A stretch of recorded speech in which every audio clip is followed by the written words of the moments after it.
முதல்ல இதை காண்றேன். ஏன்னா අත් දෙක තියාගන්න මේසෙ උඩින්. ඇස් දෙක වහගන්න.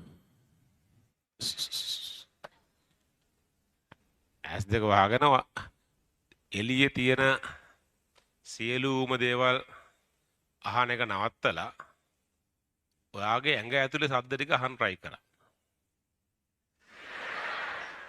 ඇස් අරින්න එපා ඉතින්.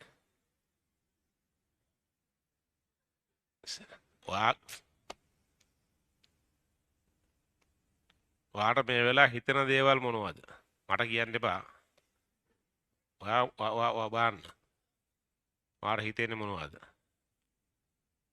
මේ මොන මල වදයක්ද කියලා හිතනවා ගණන් හදන එක. නිදිමත දැනෙනවා. ඒ ඔයාට දැනෙන සියලු හැඟීම්, සියලු feelings, සියලුම දේවල් තේරුම් ගන්න try කරන්න. ඒ හැඟීම් ටික ඔයාගේ ඔළුවට එන ටික. මොනවද ඔයාට හිතෙන්නේ? මොනවද හිතෙන්නේ? මොනවද හිතෙන්නේ? ඔයාගේ ඇඟ ඇතුලේ බලන්න වාට ලේ ගමන් කරනවා දැනෙනවද? නැත්තම් උදේට කාල නැතු වෙන දැන් කාලේ වල ગેස්ට්‍රයිටිස් වගේක් දැනෙනවද? ඒ සියලුම පේන්ස් අනම්මන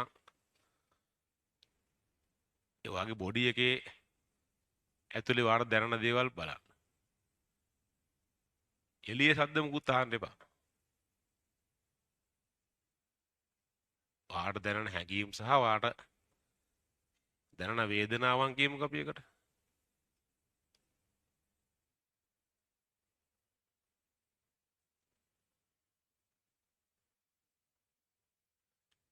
හරිද? තව තියෙනවද ඒවා? දැන් තව ටිකකින්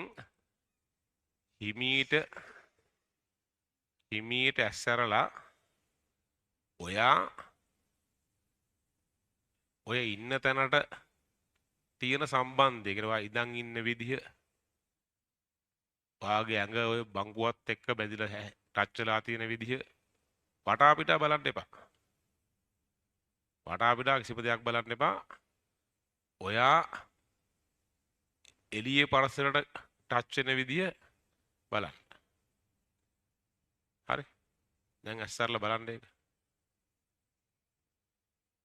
ඇස්සරින්. ඇස්සලා වටපිට බලන්න එපා. ඔයා ඉඳන් ඉන්න තැන ඒ ටික ඔක්කොම ඔයා පරසරට ටච් වෙන විදිහ බලන්න.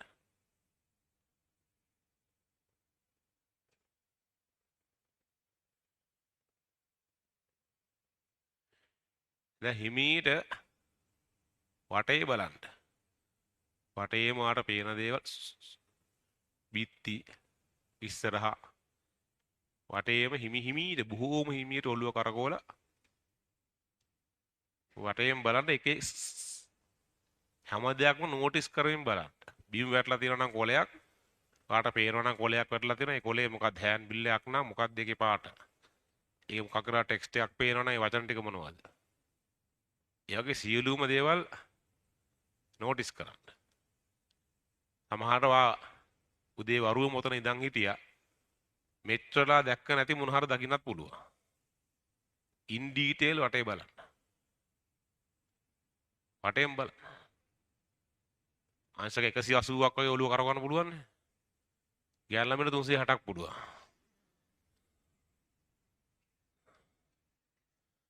ඔන්නක තුන් පාරක් විතර කරන්න. ඔයා කලබල වෙච්ච ගමන් ඔක විනාඩි 2 3 වැඩන්නේ. තුන් පාරක් විතර කරලා ඊට පස්සේ ඔයාට ෆෝකස් එක තියාගන්න පුළුවන්. 100%ක් රිෆ්‍රෙෂ් වෙලා පටන් ගන්න පුළුවන්.